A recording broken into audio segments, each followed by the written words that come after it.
గ్రంథం 52వ అధ్యాయంలో ఒక 3 వచనాలు మనం చదువుకున్నాం. 52వ అధ్యాయం 13, 14, 15 3 వచనాలు. ఈ 3 వచనాలలో యెషయా ఎవరి గురించి చెప్తున్నాడో మనకు అర్థమవుతుంది. ఎవరి గురించి చెప్తున్నాడు? ప్రభు అయిన యేసుక్రీస్తుని గురించి చెప్తున్నాడు. ప్రవచన రీతిగా ప్రభువు వచ్చి ఆయన ఏం చేయబోతున్నాడో, ఆయన ఎటువంటి వాడో, ఆయన గుణలక్షణాలు ఏంటో చెప్తున్నాడు. నా సేవకుడు అని పరలోకపు తండ్రి కుమారుని గురించి చెప్తున్నాడు. అతడు హెచ్చింపబడతాడు, ప్రసిద్ధుడవుతాడు, మహాగణుడుగా ఎంచబడతాడు అని యేసు ప్రభుని గురించి యెషయా తన గ్రంథంలో వ్రాస్తున్నాడు. ఆయన ఎలాగున శిలువ మరణానికి వెళతాడో, ఆయన రూపము, ఆయన స్వరూపము చూచి ఎలాగున అనేక మంది విస్మయం పొందుతారో ఆ విషయాలు కూడా చెప్పాడు. ఈ దినం మనం ప్రత్యేకంగా ప్రభువైన యేసుక్రీస్తుని గురించి, ఆయన శిలువ మరణాన్ని గురించి మనం ఆలోచన చేయడానికి కూడుకున్నాం. ప్రభువైన యేసుక్రీస్తు భూమి మీదకి ఎందుకు వచ్చాడు అంటే, మరణించడానికి వచ్చాడు మాత్రమే కాదు, పాపులను రక్షించడానికి వచ్చాడు. ఆయన నశించిన దారిని వెతికి రక్షించడానికి వచ్చాడు. రావడం మాత్రమే కాదు, ఆయన వస్తే సరిపోదు, వచ్చిన వాడు ఏం కావాలంటే మానవులందరి నిమిత్తమై ఆ కలవరి శిలువలో ఆయన తన ప్రాణాన్ని అర్పించాలి. శిలువలో చనిపోయి సమాధి చేయబడి పునరుద్ధానుడే ఆయన తిరిగి లేచాడు. ఇది బైబిల్ చెప్పే సత్యం. యేసు ప్రభు పుట్టిన నాటి నుండి చనిపోయే వరకు చాలా మాటలు చెప్పాడు. ఆయన బైబిల్లో ఉన్న మాటలన్నీ ఎవరి మాటలు? దేవుని మాటలు, దైవ గ్రంథం, ఆత్మావేశం ద్వారా వ్రాయబడిన గ్రంథం. అయితే మత్తయి సువార్త నుండి మనం సువార్తల్లో చదువుతూ ఉంటే యేసు ప్రభువే నేరుగా తన నోటి మాటల ద్వారా కొన్ని మాటలు పలికినట్లుగా మనం చదువుతాం. ఉదాహరణకి మత్తయి సువార్త 5వ అధ్యాయం కొండ మీద ప్రసంగాలు మనం చదువుతాం. అవి ఎవరు చెప్పిన మాటలు? యేసు ప్రభువే నేరుగా చెప్పిన మాటలు. ఇప్పుడు మనం ఆ మాటల గురించి ఆలోచన చేయడానికి రాలేదు. ముఖ్యంగా మన ఆలోచన ఏంటంటే యేసు ప్రభు శిలువలో ఉండగా పలికిన 7 మాటలు. అయితే ఆయన పలికిన ప్రతి మాట విలువైనదే, ఘనమైనదే, గొప్పదే, బరువైనదే. అది చాలా శక్తి కలిగినది, జీవం కలిగిన ప్రతి మాట పలికాడు ఆయన. కానీ ఆయన పలికిన మాట మాత్రమే కాదు, ఎక్కడి నుండి ఆ మాట పలికాడు ఆయన, దాని గురించి మనం ఆలోచన చేయబోతున్నాం. ఎక్కడి నుంచి పలికాడు ఆయన మాటలు? శిలువలో నుండి పలికిన మాటలు. కొంతమంది భక్తులు తమ చివరి దినాల్లో కొన్ని మాటలు చెప్పారు. నేను వాటిని జ్ఞాపకం చేస్తాను. చార్లెస్ స్పర్జన్ అని బ్యాప్టిస్ట్ సంఘానికి చెందిన గొప్ప దైవజనుడు, ఆయన చనిపోతూ చెప్పిన చివరి మాట ఏంటంటే, యేసు ప్రభు నా కోసం మరణించాడు అని చెప్పాడు. ఆయన ముగింపులో పలికిన మాట ఆయన, యేసు ప్రభు నా కోసం మరణించాడు అని చెప్పాడు. జాన్ వెస్లీ అని మెథడిస్ట్ సంఘానికి చెందినటువంటి గొప్ప దైవజనుడు, ఇంగ్లాండ్ లో గొప్ప ఉద్యోగానికి కారకుడు, ఆయన చెప్పిన మాట ఏంటంటే, అన్నిటినీ మించిన సంగతి ఏంటంటే దేవుడు మనతో ఉన్నాడు అని పలికి అని చనిపోయాడు. ఆయన పలికిన మాట ఏంటి? దేవుడు మనతో ఉన్నాడు అని పలికాడు ఆయన. కాబట్టి భక్తులు తమ చివరి దినాల్లో కొన్ని మాటలు పలికి వారు మరణించినట్లుగా మనం చరిత్రలో గమనించగలుగుతాం. అంతేకాదు, బైబిల్ గ్రంథంలోనే కొంతమంది భక్తులు తమ చివరి మాటలను చెప్పి చనిపోయారు. ఆదికాండం 49లో యాకోబు ఇంకా మరణానికి దగ్గరలో ఉన్నాడు, ఇంకా చనిపోతాడు, ఇంకా 50 అధ్యాయంలో చనిపోతాడు. అలా చనిపోయే ముందు తన 12 మంది కుమారులను పిలిచాడు దగ్గర. పిలిచి ప్రవచనాత్మకంగా, అంటే వారికి భవిష్యత్తులో ఏం జరగబోతుందో అవన్నీ చెప్పి అప్పుడు ఆయన చనిపోయాడు. యాకోబు చెప్పిన చివరి మాటలు ఆదికాండం 49లో మనం చదువుతాం. ద్వితీయోపదేశకాండం 33వ అధ్యాయంలో మోషే పలికిన ఆఖరి మాటలు చదువుతాం. మోషే పలికిన ఆఖరి మాటలు. అతడు కూడా ఇంకా ప్రభు దగ్గరికి వెళ్ళిపోయిందా, ఆ కొండ మీదకి వెళ్ళి అతడు చనిపోతాడు. చనిపోబోయే ముందు, ఆ కొండ మీదకి వెళ్ళబోయే ముందు ఇశ్రాయేలు అందరినీ పిలిచి వారికి చివరి వర్తమానం, వీడ్కోలు వర్తమానం అందించి ఆయన వెళ్ళిపోయాడు. అంతేకాదు, రాజుల మొదటి గ్రంథం 2వ అధ్యాయం 1వ వచనంలో రాజైన దావీదు తన కుమారుడైన సొలొమోను దగ్గరికి పిలిచాడు. బాబు, నేను వెళ్ళిపోతున్నాను, నా టైం అయిపోయింది, ఇంకా లోకులందరూ పోవలసిన మార్గంలో నేను కూడా పోతున్నాను, నీవు ఇలా ప్రవర్తించాలి, నీవు ఇలా నడుచుకోవాలి అని చెప్పి సొలొమోను దగ్గరికి పిలిపించి తన తర్వాత రాజుగా దేవుడు అభిషేకించినటువంటి సొలొమోనుకి బాధ్యతలను అప్పగించి కొంతమంది వ్యక్తుల పేర్లు చెప్పాడు. మీరు తర్వాత చూడండి, 2వ అధ్యాయం రాజుల మొదటి గ్రంథములో షిమీ పట్ల నీ ఎలా వ్యవహరించాలి అని ఒక్కొక్క వ్యక్తి పేరు చెప్పుకుంటూ వచ్చాడు. ఇదిగో ఈ వ్యక్తి ఇటువంటి వాడు, యోవాబు ఇటువంటి వాడని వాళ్ళ పేర్లు, వారి వివరాలు చెప్పి దావీదు చనిపోయాడు. దావీదు పలికిన ఆఖరి మాటలు మనం చదువుతాం. అపోస్తల కార్యాల గ్రంథం 7వ అధ్యాయం 60వ వచనంలో స్టెఫను పలికిన ఆఖరి మాట మనం చదువుతాం చూడండి, మీరు చదవండి. అపోస్తల కార్యాల గ్రంథం 7వ అధ్యాయం 60వ వచనంలో పరిచారకుడుగా ఉన్నటువంటి స్టెఫను పలికిన చివరి మాట ఏంటి? అతడు మోకాళ్ళు, ప్రభువా వారి మీద ఈ పాపము మోపకమని గొప్ప శబ్దముతో పలికెను, ఈ మాట పలికి నిద్రించను. అతడు పలికిన చివరి మాట ఏంటి? వారి మీద ఈ పాపము మోపకము అని స్టెఫను ఆ మాట పలికి అతడు నిద్రించాడు. అదెంత ప్రభావవంతమైన మాట. అక్కడే ఉన్నాడు సౌలు, ఈ మాటలన్నీ కూడా, అతడు పలికిన మాటలన్నీ కూడా చెవిలారా విన్నాడు సౌలు. ఆ తర్వాత అతడు ప్రభు చేత పట్టబడి రక్షించబడ్డాడు, మారిపోయాడు. అపోస్తలుడైన పౌలు తిమోతి 2వ పత్రికలో 4వ అధ్యాయంలో పలికిన మాటలు మనందరికీ తెలిసిన మాటలే, నేను చెప్పేవన్నీ. మంచి పోరాటము పోరాడి తిని, నా పరుగు కడముట్టించి తిని, విశ్వాసమును అని చెప్పి, నేను ఇప్పటి వరకు ప్రభు అప్పగించిన పని, నాకు అప్పగించిన పరుగు, ఇవన్నీ నేను బాగా చేశాను, ముగించాను, అయిపోయింది, ఇంకా నేను వెళ్ళిపోతానని చెప్పి ఆఖరి మాటలు తిమోతికి రాసి పౌలు ప్రభు కొరకు హతసాక్షి అయిపోయాడు. ఇవి భక్తులు, బైబిల్ గ్రంథంలో ఉన్న భక్తులు పలికిన చివరి మాటలు. ఇప్పుడు ఈ మాటలన్నిటికంటే ఉత్తమమైన మాటలు ప్రభు అయిన యేసుక్రీస్తు ఆ కలవరి శిలువలో ఉండి పలికిన, నేను ఒక 3 మాటలు క్లుప్తంగా జ్ఞాపకం చేస్తాను. మొదటి మాట చదువుకుందాం. లూకాసు వార్తకు రండి. లూకాసు వార్త 23వ అధ్యాయం 34వ వచనం. 23వ అధ్యాయం 34వ వచనం. యేసు, తండ్రి వీరేమి చేయుచున్నారో వీరెరుగురు గనుక వీరిని క్షమించమని చెప్పారు. యేసు ప్రభు శిలువలో ఎన్ని మాటలు పలికాడండి? 7 కదా, 7 కదా. యేసు ప్రభు శిలువలో ఉన్న సమయం ఎంత? 6 గంటలు యేసు ప్రభు శిలువలో ఉన్నాడు. ఎన్ని గంటలండి? నేను చెప్పట్లేదు, బైబిల్లో ఉన్నది మాట చెప్తున్నాను నేను. ఉదయం 9 గంటల నుండి మధ్యాహ్నం 3 గంటల వరకు ఆయన శిలువలో ఉన్నాడు. 6 కదా, 9 to 6, 9 to 3, 10, 11, 12, 1, 2, 3, 6 గంటలే కదండి. 6 గంటలు ఉన్నాడు యేసు ప్రభు. ఈ 6 గంటల్లో యేసు ప్రభు మొదటి 3 గంటల్లో 3 మాటలు పలికాడు. మొదటి 3 గంటల్లో 3 మాటలు పలికాడు. మరి చివరి 4 మాటలు ఆఖరి గంటలో, అంటే 6వ గంటలో, అంటే 3 గంటల సమయంలో, 3 గంటల సమయానికి యేసు ప్రభు చివరి 4 మాటలు పలికి ప్రభు నిద్రించాడు. 7 మాటల్లో కూడా ఎట్లా ఉన్నదంటే, యేసు ప్రభు పలికిన మొదటి 3 మాటలు, లేదా 3 మాటలు ఏం పలికాడంటే, తాను పలికిన 3 మాటలు ఎలాంటివంటే, యేసు ప్రభు పలికిన 3 మాటలు లూకా రాశాడు. ఒక 3 మాటలు లూకా సువార్తలోనే చదువుతాం, మిగతా సువార్తలు మనకు దొరకదు. యోహాను కూడా ఒక 3 మాటలు రాశాడు. యోహాను సువార్తలో మరొక 3 మాటలు చదువుతాం. ఇంకెన్ని మాటలు మిగిలింది? 1.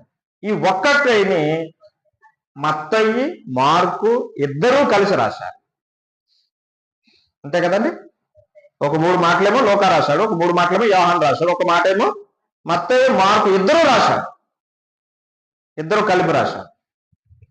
7 అనే సంఖ్యకి బైబిల్ ఏమైనా ప్రాముఖ్యత ఉందంటారా?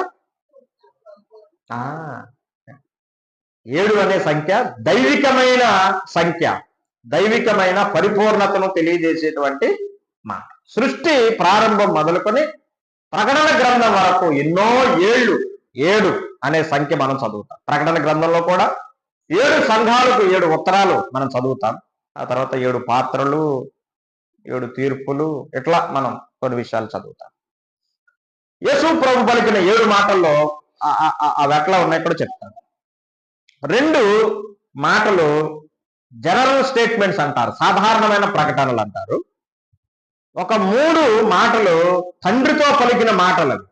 ఒక 3 తండ్రితో పలికిన మాటలు. ఆ తర్వాత ఒక మాట తన స్వంతానికి, అంటే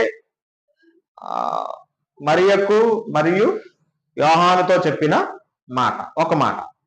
ఇంకొక మాట మిగిలిపోయింది. అదేంటంటే తన యందు విశ్వాసం ఉంచినటువంటి ఆ దొంగతో పలికిన మాట. మొత్తానికి 7 మాటలు. ఇప్పుడు మనం లూకాసు వార్త 23వ అధ్యాయం 34వ వచనంలో చదువుకున్న మాటలో యేసు ప్రభువులో కనిపించేటువంటి గొప్ప స్వభావాన్ని మనం గమనిస్తాం. గొప్ప స్వభావం ఏంటా స్వభావం? క్షమాపణ. క్షమాపణ. ప్రభువైన యేసు క్రీస్తు తండ్రికి ప్రార్థన చేస్తున్నాడు. తండ్రి అని పిలిచాడు. దేవుణ్ణి తండ్రి అని పిలవగలిగిన వాడు యేసు ప్రభు ఒక్కడే. మీరు గమనించండి, ఆదికాండం నుండి నేను చదువుకున్నాను కానీ నాకు అంత విషయాలు పెద్దగా తెలియదు. ఆదికాండం నుండి మలాఖీ గ్రంథం వరకున్న 39 పుస్తకాల్లో దేవుని తండ్రి అని సంబోధించిన భక్తుడు ఎవరైనా ఉన్నారా? ఒక అబ్రహాము గాని, ఒక ఇస్సాకు గాని, ఒక దావీదు గాని, ఒక మోషే గాని ఎవరైనా దేవుని తండ్రి అని పిలిచిన వాళ్ళు ఎవరో కూడా లేదు. మరి దేవుని తండ్రి అని పిలిచిన మొట్టమొదటి వ్యక్తి ఎవరు? ప్రభువైన యేసుక్రీస్తు. మత్తయి సువార్త 6వ అధ్యాయంలో మనం చదువుతాం. పరలోకమందున్న మా తండ్రి అని, దేవుని తండ్రి అని ప్రపంచానికి పరిచయం చేసిన వాడు ప్రభువైన యేసుక్రీస్తు. మనం కూడా దేవుని తండ్రి అని పిలవగలము. ఎలాగునా? యోహాను సువార్త 1వ అధ్యాయం 12వ వచనం ప్రకారం తన్ను ఎందరూ అంగీకరించరో, అనగా తన నామమునందు విశ్వాసమించిన వారికి దేవుని పిల్లలకుటకు ఆయన అధికారము అనుగ్రహించెను అని చెప్పారు. కాబట్టి మనం కూడా దేవుని తండ్రి అని పిలవగలము. ఎలాగ పిలవగలము? ప్రభువైన యేసుక్రీస్తునందు విశ్వాసం ఉంచితే, ఆయన యందు రక్షించబడితే మనము దేవుని పిల్లలం అవుతాము అని యేసు ప్రభు చెప్పాడు. మన ప్రశ్న ఏంటంటే, నువ్వు దేవుని తండ్రి అని పిలవగలవా? దేవునితో నీకు ఆ సంబంధం ఉందా? ఈ మాటలు వింటున్నవారు ఆలోచించండి. తండ్రి, వీరేమి చేయుచున్నారు, వీరెరుగరు గనక వీరిని క్షమించమని చెప్పాడు. అక్కడ ఉన్నటువంటి ఆ రోమా సైనికులు కొరడాలతో కొట్టారు, ఆయన మీద ఉమ్మి వేశారు, అవమానించారు, నిందించారు, హేళన చేశారు, ఆయన ఎన్నో మాట్లాడినారు. కానీ ప్రభు వారిని ఏం చేస్తున్నాడు? వీరి ఏం చేస్తున్నారు వీరికి తెలియదు అన్నాడు. వాళ్ళు చేసిన వాళ్ళకి తెలుసా తెలియదా? ఏమండి తెలుసా? అంటే వాళ్ళు ఏం చేస్తున్నారో తెలుసు, కానీ వారి మనసులో అసలు వారు ఏ ఉద్దేశంతో పనిచేస్తున్నారు అనేది వారికి తెలియదు. ఎట్లాగంటే ఆయనకు దాహమైనప్పుడు చేదు చెరకనిచ్చారు. దాహమైనప్పుడు చేదు చెరకనిచ్చారు. అది ఎక్కడుంది అసలు? చేదు చెరకని ఇవ్వాలని యేసు ప్రభుకి వాళ్ళకి ఎట్లా తెలుసు? వాళ్ళకి తెలియదు. నిజంగా చేదు చెరకని ఇవ్వాలి కాబట్టి ఇచ్చారు, కానీ అది ప్రవచనం ఉంది. కీర్తన గ్రంథంలో ప్రవచన రీతిగా చెప్పబడింది. నాకు దాహం కాగా వారు నాకు చేదు చెరకనిచ్చారని 22వ కీర్తనలో మనం చదువుతాం. ఆ ప్రవచనాన్ని వారికి తెలియకుండానే నెరవేరుస్తున్నారు. అంతేకాదు, వారు నా వస్త్రం కొరకై చీట్లు వేసిరి అని కూడా ప్రవచనం రీతిగా పాత నిబంధనలో ఉన్న ప్రవచనాన్ని తెలియకుండానే వీరు నెరవేరుస్తున్నారు. అక్రమకారులు ఒకడిగా ఎంచబడిన వాడైన అని యెషయా 53లో చెప్పాడు. ఆ దొంగలతో పాటుగా యేసు ప్రభుని సిలువ వేశారు. అప్పుడు వారు చేసేది వారికి తెలియదు. వారికి తెలియకుండానే ప్రవచన రీతిగా పాత నిబంధనలో చెప్పబడిన ప్రవచనాలను వారు నెరవేరుస్తూ వచ్చారు. అందుకే యేసు ప్రభు వీరేం చేస్తున్నారు వీరెరుగరు కనుక వీరిని క్షమించుము అని చెప్పాడు. యేసుప్రభు మనకు నేర్పించే ఆ పాఠం చాలా గొప్పది. ఏంటా పాఠం? క్షమాపణ. అమ్మా, అయ్యా, నీ జీవితంలో ఈ క్షమాపణ అనే స్వభావం మనలో ఉందా? ఎన్ని సంవత్సరాల నుంచి అంటున్నాం మనం 7 మాటలు?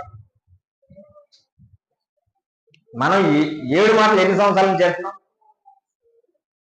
వచ్చిందా మరి ఆ స్వభావం నాలో ఉందా, మనలో ఉందా? క్షమించే స్వభావం. భార్య భర్తను క్షమిస్తుందా? భర్త భార్యను క్షమిస్తున్నాడా? ఇరుగు పొరుగు వారిని క్షమిస్తున్నావా? నీ కుటుంబీకులను క్షమిస్తున్నావా? నీ పక్కవారిని క్షమించగలుగుతున్నావా? మరి ఒకవేళ ఈ కూడుకులో కూర్చొని ఇంతవరకు ఇంకా క్షమించబడకుండా, ఇతరులను క్షమించకుండా ఉంటే, ఈరోజు మనం నేర్చుకోవాల్సిన పాఠం ఏంటంటే క్షమించు. నా జీవితంలో ఇంతవరకు నేను క్షమించలేని వ్యక్తి అంటూ ఎవరు నాకు ఉండకూడదు. నాకెవ్వరి మీద ఏ కష్టం కానీ, బాధ కానీ, అసూయ కానీ ఉండకూడదు. నేను అందరినీ క్షమించాను, నేను ధైర్యంగా చెప్పగలగా. నాకెవరి మీద ఏ బాధ లేదు, ఏ కష్టం లేదు. నా జీవితంలో నేను క్షమించలేని వ్యక్తి అంటూ ఎవరు నాకు లేదు. కొంతమంది చెప్తూ ఉంటారు, నా కంఠంలో ప్రాణం ఉండగా నేను క్షమించనంట.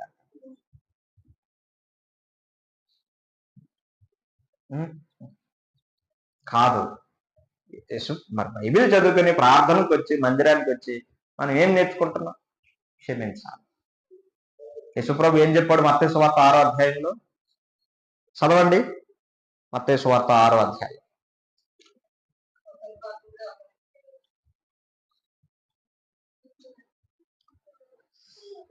15వ వచనం చూడండి. మీరు అపరాధములను క్షమింపకపోయిన ఎడల మీ తండ్రి మీ అపరాధములను. మనం ఎంత స్వార్థపరులు! మనం ఎవరిని క్షమించకపోయినా పర్వాలేదు, కానీ మనం మాత్రం అందరూ క్షమించాలి. దేవుడు కూడా క్షమించాలి మనల్ని, అంతే కదన్నా? నేను ఎవరిని క్షమించను, కానీ మాత్రం నన్ను మాత్రం దేవుడు అడిగినన్నే క్షమించేయాల. కానీ ప్రభు చెప్తున్నాడు, మీరు మనుషుల అపరాధములను క్షమింపకపోయిన ఎడల మీ తండ్రి మీ అపరాధములను క్షమిస్తాడా? క్షమించడా? క్షమించడు. కాబట్టి నాలో మనలో ఈ మాటలు వింటున్నాం. క్షమాపణ అనే స్వభావం ఉండాలి. మీకేం తెలిసిందే? మీరు ఎక్కడి నుంచి వచ్చి చెప్తున్నారు, మాకు ఇక్కడ మా పరిస్థితులు మీకేం తెలుసు, మేము పడే మాటలు మీకేం తెలుసు అనొచ్చు. యేసుప్రభు మాట పలుకుతున్నదే చర్చిలో కూర్చుని కాదు మాట పలికేది. ఎక్కడి నుంచి పలుకుతున్నాడు? వేదన, క్షోభ, వారి మాటలు, వారి చేష్టలు అన్నీ భరించి ప్రభు పలుకుతున్నాడు. తండ్రి, వీరేం చేస్తున్నారో వీరికి తెలియదు, వీరిని క్షమించు. యేసు ప్రభు ఏ మాటలు చెప్పాడో మత్తయి సువార్త 6లో వాటిని ఆయన అనుసరించి చూపిస్తున్నాడు. ఇక్కడ సిలువలో మత్తయి సువార్తలో క్షమించండి అని చెప్పాడు. ఇక్కడ యేసు ప్రభు ఏం చేస్తున్నాడు? క్షమించి చూపెడుతున్నాడు. కాబట్టి బోధ లేక వర్తమానం అనేది చెప్పడం చాలా సులువు, కానీ జీవితంలో మాదిరిని చూపించడం అనేది చాలా కష్టం. నన్ను చెప్పుకోవడమే కాదు, నా జీవితంలో నేను చెప్పేవి కనబరచాలి, లేకపోతే ప్రభు మెచ్చడు. అప్పుడు ప్రభు ఏ మాటలు పలికాడో వాటిని అనుసరించి వాటిని చూపిస్తున్నాడు. సిలువ చెప్పే పాఠం ఏంటంటే పాపాత్ముడైన మానవునికి యేసు ప్రభు దగ్గర క్షమాపణ దొరుకుతుంది అని సిలువ చెప్తుంది. మనం పాడుకుంటాం ఒక కీర్తన, బాసిల్లుని సిలువలో పాపక్షమ, యేసు ప్రభు నీ దివ్యక్షమ అని ఒక కీర్తన మనం పాడుకుంటూ ఉంటాం. సిలువలో జరిగిన కార్యం ఏంటంటే ప్రతి పాపికి కూడా క్షమాపణ సిద్ధంగా ఉంది. నన్ను క్షమించు, నేను పాపిని ప్రభు అని ఎవరు సిలువ దగ్గరికి వెళ్ళిన వారు తప్పకుండా క్షమించబడతారు. సిలువ చెప్పే పాఠం క్షమాపణ ఉన్నది. సిలువలో ప్రభు మనకు నేర్పించే పాఠం. ఇద్దరు దొంగలను కూడా ప్రభు ఎదుర్కొన్నాడు. ఆ తర్వాత మాట రోమా సైనికులని అక్కడ జరుగుతున్న అకృత్యాలన్నిటినీ ప్రభు చూసి, ప్రభు వీరిని క్షమించు అంటున్నాడు. వీరిని శిక్షించు అంటే ఏం జరిగేది? మొత్తం అందరినీ ప్రభు శిక్షించేవాడు. వీరిని నాశనం చేయి అంటే చేసేవాడే. కానీ ప్రభు ఆ మాట పలకలేదు, వీరిని క్షమించు అన్నాడు. చేత మనం దోషణకు ప్రతి దోషణ కాదు, మనం క్షమించాలి. పేతురు తన పత్రికలో రాశాడు. పేతురు రాసిన మొదటి పత్రిక 2వ అధ్యాయంలో చదువుతాం మనం. 22, 23 వచనాల్లో, ఆయన పాపము చెయ్యలేదు, ఆయన నోటను కపటమును కనబడలేదు, ఆయన దూషింపబడియు బదులు దూషింపలేదు, శ్రమ పెట్టబడియు బెదిరింపక న్యాయముగా తీర్పు తీర్చు దేవునికి తన్ను తాను అప్పగించుకొని. ఆయన దూషించబడ్డాడు, బదులు దూషించలేదు. శ్రమ పెట్టబడ్డాడు, నన్ను సిలువేస్తున్నారు కదా, నేను ఆదివారం తిరిగి లేచిన తర్వాత మీ ఒక్కొక్కడు అంతు తేలుస్తానని ఎవరిని బెదిరించలేదు ఆయన. మీ టైం కాబట్టి మీరు చేస్తున్నారు, నాకు కూడా ఒక టైం వస్తుంది, అప్పుడు చెప్తా మీ ఒక్కొక్కడి సంగతి అని ఎవరిని బెదిరించలేదు ఆయన. బెదిరింపగా న్యాయముగా తీర్పు తీర్చు దేవునికి తన్ను తాను. మనం కూడా అంతే. ఒకవేళ మనకు కూడా అన్యాయం జరగవచ్చు, మనం కూడా బెదిరించవచ్చు, మనకు కూడా శ్రమ కలిగించవచ్చు. మనం ఏం చేయాలి? న్యాయముగా తీర్పు తీర్చేది ఎవరు? దేవుడు మాత్రమే. న్యాయముగా తీర్పు తీర్చేవాడు ఆయనకు అప్పగించుకోవాలి. అది మనం నేర్చుకోవాల్సిన మొదటి సంగతి. రెండో మాట చదువుకుందాం. లూకాసు వార్త 23:43. మీరు నాకంటే ఫాస్ట్గా ఉన్నారు. 23:43. అందుకే ఆయన వానితో, నేడు నీవు నాతో కూడా పరదేశంలో ఉండవని నిశ్చయముగా నీతో చెప్పుచున్నాను. ఎవరితో చెప్పాడు యేసుప్రభు ఈ మాట? దొంగతో, సిలువలో తనతో పాటు ఉన్న ఒక దొంగతో పలికిన మాట. నేడు నీవు నాతో కూడా పరదేశంలో ఉంటావు అని చెప్పాడు. ఇద్దరు దొంగలే. యేసుప్రభు కుడి వైపున ఒక దొంగ ఉన్నాడు, ఎడమ వైపున ఒక దొంగ ఉన్నాడు. ఇద్దరు ప్రభువుని ముందుగా దూషించిన వారే. ఇద్దరు కూడా ప్రభువును దూషించిన వారే. కానీ ఒక వ్యక్తి, ఒక దొంగ యేసు ప్రభు నమ్ముకున్నట్లుగా, మారు మనసు పొందినట్లుగా మనం దేవుని వాక్యంలో చదువుతాం. ఆ వ్యక్తి ఎట్లా మారాడు అనేది మనకు అంత స్పష్టంగా తెలియదు, కానీ యేసు ప్రభువుని అతడు అంగీకరించాడు. తన తోటి దొంగను కూడా గద్దించాడు. నువ్వు దేవునికి భయపడవా? మనం అదే శిక్షా విధిలో ఉన్నాం కదా, మనం చేసిన వాటికి తగిన ఫలం అనుభవిస్తున్నాం, కానీ ఇతడు ఏ నేరం చేసిన వాడు కాదు అని తన తోటి నేరస్తుని అతడు గద్దించాడు. ప్రతి వ్యక్తి మార్పు ఒకే రకంగా ఉండదు. వింటున్నారా? మనందరి మార్పు ఒకే రకంగా ఉండదు. నేను ఒక రకంగా మార్పు చెంది ఉంటాను, మీరు మరొక రకంగా మార్పు చెంది ఉంటారు. ఒక వ్యక్తి సంఘాన్ని పాడు చేద్దాం, సంఘాన్ని నాశనం చేద్దామని దమస్కు వెళ్ళిపోతున్నాడు గుర్రం మీద. అక్కడ పట్టుకున్నాడు ప్రభు. గుర్రం మీద వెళ్ళిపోతున్న వ్యక్తిని మిట్ట మధ్యాహ్నం ప్రభు అతన్ని దర్శించి అతన్ని మార్చివేసి, సౌలు మారిపోయాడు. అపోస్తల కార్యాలు 9. నన్ను ఒక సమయాన్ని ప్రభు దర్శించాడు. ఇక్కడ కూర్చున్న మిమ్మల్ని కూడా ఆయా సమయాల్లో, ఆయా స్థలాల్లో ఉండండి. తన వాక్యము ద్వారా మనతో మాట్లాడి ప్రభు మనల్ని దర్శించి రక్షించాడు. ప్రభువుకు మనం ఎంత కృతజ్ఞలం. ప్రభువా, నన్ను ఫలానా సమయాన్ని దర్శించావు, రక్షించావు, నన్ను మీ కుమారుడిగా, కుమార్తెగా చేసుకున్నావు, నన్ను రక్షించినందుకు నీకు స్తోత్రములు ప్రభు అని దినదినము మనము ప్రభువుని స్తుతించబద్దులమై సిలువలో నీ దొంగ ప్రభువుని అంగీకరించాలి. ముగ్గురు వ్యక్తులు సిలువలో ఉన్నారు. ఎడం వైపున ఒక దొంగ, కుడి వైపున ఒక దొంగ, మధ్యలో ప్రభు ఉన్నాడు. ఒక నేరస్తుడు, ఇద్దరు నేరస్తులు. ఒకరేమో ఏ నేరము చేసిన వాడు కాదు, ఆయన ప్రభు అయిన యేసుక్రీస్తు. ఇద్దరు దోషులు, ఒకరు నిర్దోషి ప్రభు అయిన యేసుక్రీస్తు. ఒకడు పాపములో ఉండి చనిపోయాడు, మరొకడు పాపములు ఒప్పుకొని చనిపోయాడు, మరొక ఆయన పాపుల కొరకే చనిపోయాడు. విన్నారన్న మాటలు? ఒకడు పాపంలో ఉండి చనిపోయాడు, ఒక దొంగ. మరొక దొంగ ఏం చేశాడు? పాపాలు ఒప్పుకొని చనిపోయాడు. మధ్యలో ప్రభు అయిన యేసుక్రీస్తు పాపులను రక్షించుట కొరకై ఆయన చనిపోయాడు. ప్రపంచమంతట్లో రెండు గుంపులు. ఒకటి ప్రభువును అంగీకరించడం, లేదా ప్రభువుని తిరస్కరించడం. రెండు. మూడోది లేదంట. అంగీకరించడం, తిరస్కరించడం.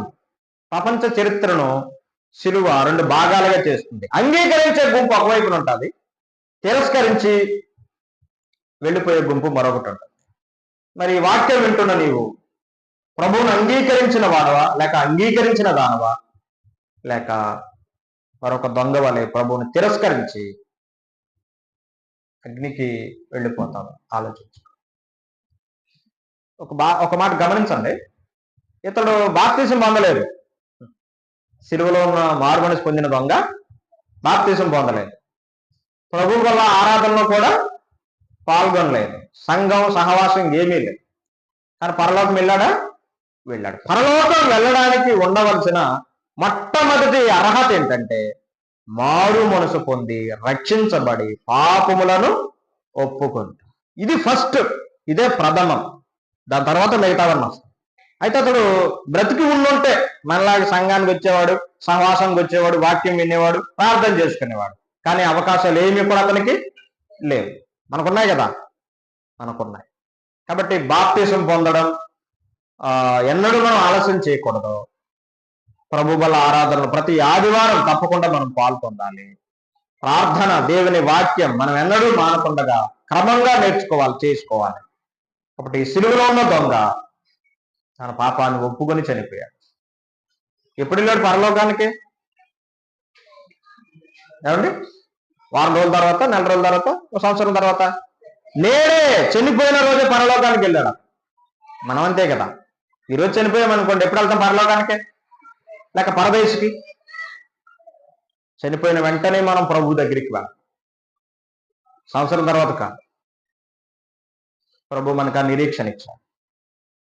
ఎంత ఘోర పాపికైనా యేసు ప్రభు దగ్గర క్షమాపణ దొరుకుతుంది, రక్షణ దొరుకుతుంది.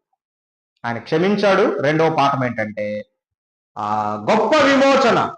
అసలు మామూలు విమోచన కాదు, గొప్ప విమోచన ఆ శిలువ మీద ఉన్న దొంగకి ప్రభు దయచేశాడు. మూడో మాట చెప్పి నేను ముగిస్తాను. ఎక్కడుంటది మూడో మాట? మీరే చెప్పండి. మీరు బైబిల్ చూడకుండా చెప్తున్నారండి. నేను చూసి చెప్తున్నాను కానీ మీరు చూడకుండా కూడా చెప్తున్నారు. 19వ అధ్యాయం 26వ వచనం. యేసు తన తల్లియు తాను ప్రేమించిన శిష్యుడును దగ్గర నిలుచుండట చూచి, అమ్మా ఇదిగో నీ కుమారుడు అని తన తల్లితో చెప్పాను. తర్వాత శిష్యుని చూచి, ఇదిగో నీ తల్లి అని చెప్పాను. ఆ గడి నుండి ఆ శిష్యుడు ఆమెను తన ఎంట చేర్చుకుంది. తల్లిదండ్రుల పట్ల మనం ఎలా వ్యవహరించాలో, వారి పట్ల మనం ఎలా ఉండాలో అనేది ఒక పాఠాన్ని ప్రభు నేర్పిస్తున్నాడు. తను చెడిపోతున్నాడు మాత్రమే కాదు, తన తల్లి గురించి యేసు ప్రభు ఆలోచిస్తున్నాడు. అప్పటికే యేసేపు చనిపోయి ఉంటాడని బైబిల్ పండితులు చెప్తారు. మరీకి ఇంకా పిల్లలు ఉన్నారు, కుమారులు కుమార్తెలు కూడా ఉన్నారు. కానీ తల్లి అయిన మరియ బాధ్యతను యేసుప్రభు ఎవరికి అప్పగిస్తున్నాడు? యోహానుకు అప్పగిస్తున్నాడు కదండి. యోహానుకు అప్పగిస్తున్నాడు. ఆమెతో మాట్లాడాడు. అమ్మా ఇదిగో నీ కుమారుడు అని చెప్పాడు. యోహానుతో చెప్పాడు, నీ తల్లి, ఇదిగో నీ తల్లి. తల్లిదండ్రుల బాధ్యతలను ఎంత చక్కగా ప్రభు నెరవేరుస్తున్నాడో చూడండి. తన తల్లి విషయమే కలిగి ఉన్న శ్రద్ధ యేసు ప్రభు చూడండి. ఆ బాధలో, ఆ శ్రమలో కూడా తన తల్లి గురించి ప్రభు ఆలోచిస్తున్నాడు. నేను ఎక్కువ వివరంగా చెప్పలేకపోవచ్చు, కానీ మీరు ఆలోచిస్తే ప్రభు మీకు సహాయం చేస్తాడు. అక్కడ రెండు సంగతులు ముఖ్యంగా మనం గమనించాలి. అదేంటంటే 25వ వచనంలో అక్కడ కొద్దిమంది సహోదరులు ఉన్నారు. చూడండి ఆ మాట. ఆయన తల్లియు ఆయన తల్లి సహోదరియు క్లోపా భార్యని మరియు మగ్దలేనే మరియు సిలువ యొద్ద నిలుచుండరి. ఈ మాట పట్టుకోండి. సిలువ యొద్ద నిలుచుండరి. యేసు తన తల్లియు తాను ప్రేమించిన శిష్యుడును దగ్గర నిలుచుండట చూచి. గమనించండి, సిలువ యొద్ద అది ఒకటి, దగ్గర నిలుచుండుట అది మరొకటి. ఈ రెండిట్లో ఏది ముఖ్యమైందంటే సిలువ దగ్గర మాత్రం, సిలువ యొద్ద మాత్రమే కాదు, దగ్గరగా ప్రభువుకు మనం జీవించడం అనేది చాలా ముఖ్యం. యేసు ప్రభు ఎవరికి తన బాధ్యతలు అప్పగిస్తాడంటే తనకు దగ్గరగా జీవించేవాడికి. అంతేకాదు, యోహానుకున్న ఒక పేరు ఏంటంటే యేసు ప్రేమించిన శిష్యుడు అనే పేరు. యేసుప్రభు అందరినీ ప్రేమిస్తాడు కదండి. దేవుడు లోకమును ఎంతో అందరినీ ప్రేమిస్తున్నాడు ఆయన. కానీ దేవుని చేత లేక ప్రభువు చేత ప్రత్యేకంగా ప్రేమించబడిన వాడు యోహాను. అంతేకాదు, యోహాను యేసు ప్రభు రొమ్మున ఇక్కడ ఎప్పుడు లెఫ్ట్ సైడే ఉంటాడు, రొమ్మున ఆనుకొని ఉంటాడు. ఆయన హృదయ చప్పుడును ఆ శబ్దాన్ని గమనిస్తూ ఉంటాడు. ఆయన రొమ్మున ఆనుకొని ఉంటాడు. ఆ ప్లేస్ ఎవరిది? యోహాను తీసుకున్నాడు. యేసు ప్రేమించిన శిష్యుడు. ప్రభు ఎవరికి బాధ్యతలను పనిని అప్పగిస్తాడంటే నిర్లక్ష్యంగా ఉండేవారికి అప్పచెప్పడం, దూరంగా తిరిగే వారికి అప్పచెప్పడం, ప్రభువుకు దగ్గరగా ఉండేవారికి, ప్రభువుని ప్రేమించే వారికి, ప్రభువు చేత ప్రత్యేకంగా ప్రేమించబడే వారికి తన బాధ్యతలను అప్పగిస్తాడు. అందుకే మరియ అంటే తల్లి బాధ్యతను యోహానుకు ప్రభు అప్పగించాడు. 2 వచనాలు చదివి నేను ముగిస్తాను. ఫిలిప్పీ పత్రిక 2వ అధ్యాయం 4-5 వచనాలు చదువుకుందాం. చూడండి, ఫిలిప్పీ పత్రిక 2వ అధ్యాయం 4-5 వచనాలు. మీలో ప్రతివాడు తన సొంత కార్యములు మాత్రమే గాక ఇతరుల కార్యములను కూడా చూడవలను. క్రీస్తు యేసునకు కలిగిన ఈ మనస్సును మీరును. క్రీస్తు యేసు మనసు ఎటువంటిదంటే తన సొంత కార్యాలు మాత్రమే కాదు, ఇతరులు, వారి అవసరాలు, వారికున్న పనులు, వారికున్న లోటులు కూడా ఆలోచించి మనసు కలిగిన వాడు యేసు ప్రభు. క్రీస్తు యేసునకు కలిగిన ఈ మనస్సును మీరును కలిగి ఉంది. ఎఫెసీ పత్రిక 6వ అధ్యాయం 1-3 వచనాలు కూడా చదువుకుందాం. చూడండి, పిల్లలారా ప్రభునందు మీ తల్లిదండ్రులకు విధేయులై ఉండు, ఇది ధర్మమే. నీకు మేలు కలుగునట్లు నీ తండ్రిని తల్లిని సన్మానింపము, అప్పుడు నీ భూమి మీద దీర్ఘాయుష్మంతుడు అవగలవు. ఇది వాగ్దానంతో కూడిన ఆజ్ఞలలో మొదలైంది. పిల్లలుగా ఉన్న మనము, తల్లిదండ్రులను కలిగి ఉన్న మనము, మన తల్లిదండ్రుల పట్ల ఎలాగున మనం జీవించాలి, విధేయులుగా జీవించాలి, వారిని సన్మానించాలి. అప్పుడు మనం దీర్ఘాయుష్మంతులం అవుతాము అని దేవుని వాక్యం చెప్తుంది. ప్రభువు యేసుక్రీస్తు సిలువలో ఉండగా తన తల్లి పట్ల, ఆమె అవసరాల పట్ల, ఆమె పోషణ పట్ల, ఆమెను గురించి ఆలోచించి ఆ జాగ్రత్తను యోహానుకు అప్పగించాడు. యోహాను ఎప్పుడు చేర్చుకున్నాడు ఆమెను? వారం రోజుల తర్వాత. ఆ గంటలోని, ఆ గడియ నుండి ఆమెను తన ఇంట చేర్చుకున్నాడు. ప్రభు మాటను వెంటనే విధేయత చూపించినవాడు, వెంటనే ఆమె పట్ల శ్రద్ధ జాగ్రత్తను కనుబరిచినవాడు. 3 మాటల నుంచి మనం ఏం నేర్చుకుందాం? క్షమించడం నేర్చుకుందాం. మాత్రమే కాదు, మారు మనసు పొందడం అనేది చాలా ముఖ్యమైనది, దేవునికి చాలా ఇష్టమైనది, పరలోకంలో సంతోషం కలిగించి. ఇంకా మారు మనసు పొందకపోతే దొంగే మారిపోయాడు, మరి నువ్వు ఇంకా మారలేదంటే మరి ఏ దుస్థితిలో ఉన్నావు ఆలోచించు. దొంగలకు దేవుని దగ్గర క్షమాపణ దొరుకుతుంది, రక్షణ దొరుకుతుంది, విమోచన దొరుకుతుంది. 3వ సంగతి బాధ్యత. ప్రభు మనకిచ్చిన ప్రతి బాధ్యతను మనం తప్పకుండా నెరవేర్చి ప్రభు మహిమ కొరకు మనం జీవించుదాం. అలాగ చేయడానికి ప్రభు మనకు సహాయం చేయను గాక.